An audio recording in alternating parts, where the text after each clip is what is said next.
Hey guys, Ross here from Get More Subscribers, and I'm going to be talking about Ever webinars because people like to be able to sell through Ever webinars, but it's one of the hardest things to do. I don't know if you've ever experienced this. If you're getting into the webinar game, you might not have yet. But you do a live webinar and you crush it. You get a ton of sales.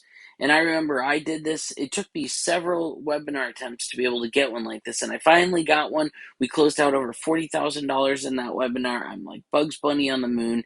And I'm like, I'm going to just run ads through this webinar and it is just going to work. And it didn't. It didn't work. It actually was rather hard. I think I spent probably like $3,000 in ads to make a $2,000 sale. It was frustrating. I'm like, why was everybody crushing it on the live? Now they're not on the Ever webinar. Keep in mind, this is about 3 years ago. So I want to show you guys some of the things that I learned. But a webinar is, I want you to think of this illustration of a fire. And to be able to get a good webinar going is like getting a good fire going. Now, if I were to just, we can see that there's a few logs here that are a little bit bigger logs that are have now been burnt down. But when this fire first got started, do you think that someone just walked up to the log, they took a match, they lit the log on fire, and it just flamed and went up? I can tell you firsthand, that is not how it goes. And the reason for that is because it needs heat, it needs to be warmed up. There's all sorts of pieces that go into a successful campfire. My wife and I have been full-time RVing now since April, and I've learned quite a few things about a campfire. It all starts with the small sticks. You got the small sticks and kindling. Some people just take like a what do you call those things? Like a fire starter. Problem is if those burn out and nothing else caught, then you don't get those smolders at the bottom of the fire to keep things going. Once those small sticks have been burning long enough and it has gotten hot enough, then it'll start catching, and pretty much right away you have the logs on there, but it doesn't mean that those logs are actually really burning just yet. But once it gets hot enough, those logs start burning rather well. And then at some point, you no longer even really needed all the little kindling as much, and you can just keep putting logs on that fire and it will sustain. So we're going to use all of these elements here in our fire building illustration to build our webinar. I like to think of the small sticks as content. So when I say content, I mean YouTube videos, emails, blog articles, posts. And it can't be crap content. It has to be good content. So it can't just be testimonials. It can't just be you telling people to buy your course. This content has to be stuff that is, you're giving away stuff for free, value for free, truly helping people to see your expertise. But what this is going to do is it's going to send people down this rabbit trail. I can't tell you how many people buy my stuff, and then when I'm talking to them, they say, yeah, I actually watched your webinar 3 months ago. I've been binge watching your YouTube videos. I've been following all your content. I went back into your webinar, I watched it again, and I decided to just buy it. I hear that all the time. And the thing is that content is like these small sticks that help us heat things up. Thing is a live webinar is like an artificial flame. It's like pouring gas, because there's an element to a live webinar where people feel like they could affect the outcome. It feels like a completely different experience. It's very powerful. And so because of that, it's like putting gasoline on a fire. It roars, it's really big, but then it burns up real quick, and all of a sudden it's, you're back down to the ground. And live webinars are getting harder and harder to execute because it's costing more and more money to be able to get that many people on a live webinar. Now, in the essence of what we want to do, we want to realize that some people, a very small percent, will just watch this webinar and buy right away. But what the gurus are not telling you is that most people do not. Most people either were viewing content before or after the fire. And that's what got them into the actual course. And so you have to look at to really know if an Ever webinar is working, you have to look at numbers such as this. What is my cost per lead? So what is it costing me to get people on a webinar? And let's say that you have a 30-minute webinar and you can see that your offer is 20 minutes in, and that would be a pretty short webinar, but I'm just using this example. How many people are actually seeing your offer for your cost? And now I want you to actually give you a completely new KPI here. Cost per offer view, CPOV. So this is really important. It's in many ways it's more important than our cost per lead, because it's allowing us to know what's going on here. Are people interested in this video? Are we holding their attention? So initially we focus on our cost per lead because obviously we do want to get as many people into the webinar as possible. But then very quickly we want to get and start measuring our cost per offer view. Once you know this number, then you just start figuring out, okay, how many people who view my offer are buying my offer. And you might end up finding that out of that, only 8% of the people who view your offer are actually buying it.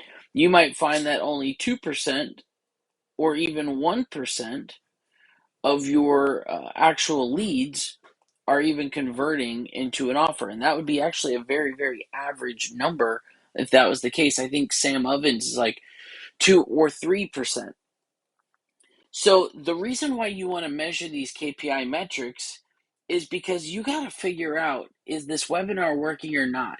Because if you turn off the webinar because people aren't buying, that could be a bad indicator, because they might buy in the future as long as you stick with the game, you stick with what you're doing. People will eventually buy it. And that's really the trick, is a lot of people turn things off before it ever even gets good. And so what I like to do is focus on these metrics, focus on these numbers, but I am not patient. So how am I going to be able to figure out what is it that held them back from buying? This is a really good trick. You can, if you're using a software such as Kartra, which I am, you can set up tags inside a video. And you can say, every time somebody makes it to this point in the video, I want to tag them as somebody who saw my offer. That tag is going to then zap them. You can set up a zap that says, hey, whenever somebody gets this tag, I want you to zap them into a pipeline, and you're going to send out a text message. Now that text message is going to be very simple. It's going to say, hey, this is Ross. I just noticed that you were on my training. I wanted to see what you thought about it. How did you enjoy it? Something as simple as that. Those people are going to come back. They're going to tell you their thoughts, but more importantly, they're going to give you what their objections are. They're going to share with you the objections. It could be money. It could be multiple other things that it could be. Now you have this shot to try to sell them through text message or schedule a call. And this is what we call a forgiving pipeline.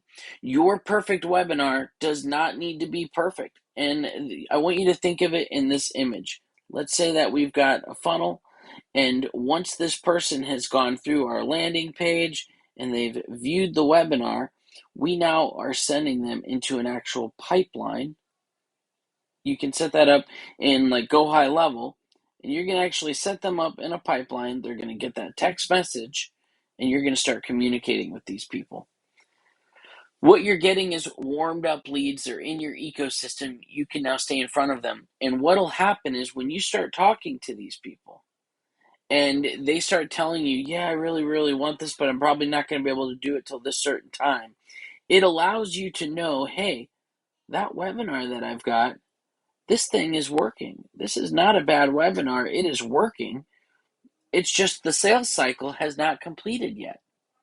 And what you'll start finding is that as long as you have a lot of people seeing your offer, it means that they enjoyed the webinar.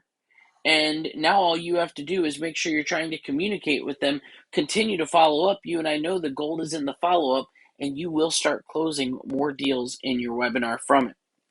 Now, with that said, how do you follow up with people without annoying the crap out of them?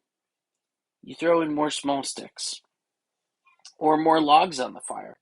The small sticks, at some point, you don't even need to. And when I think of logs on the fire, I think of big pieces of juicy content like a YouTube video. So, for instance, what I'll do is I'll go make a YouTube video about software or whatever, or a video like the one you're watching now.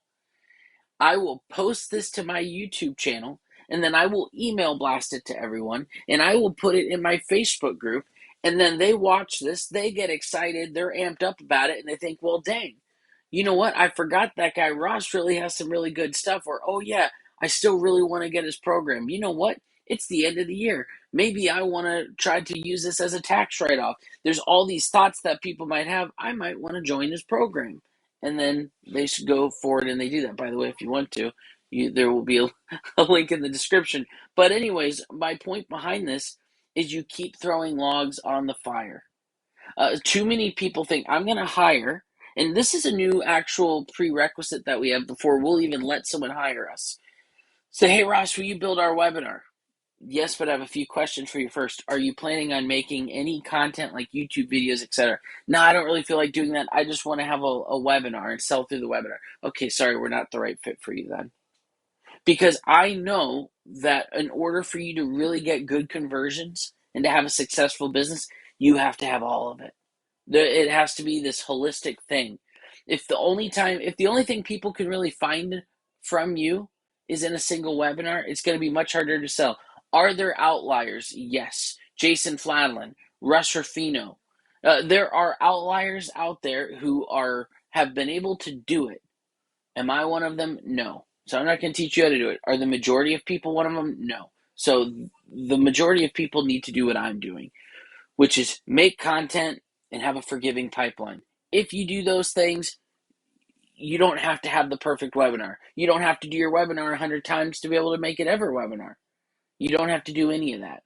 So with that said, this is the formula to being able to have a successful ever webinar. Hopefully you enjoyed this video.